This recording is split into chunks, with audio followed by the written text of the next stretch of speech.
Ik kom jullie feliciteren. Jullie zijn genomineerd voor een Visit Limburg Award in de categorie gastvrij. Wauw, chic.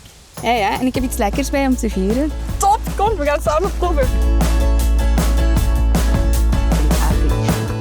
School, hè? Chris, wat doen jullie hier?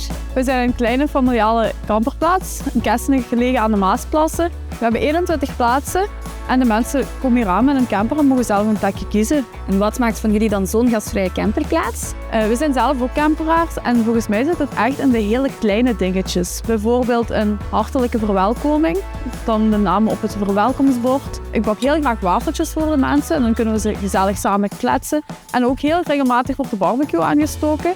En dan hebben we zo'n warme verbintenis met de gasten onderling en dat is echt wel heel fijn. En waarom verdienen jullie die awards voor gastvrijheid? Dat zou echt wel een hele mooie bekroning zijn op ons werk, omdat we iedere dag echt ons best doen voor iedere gast.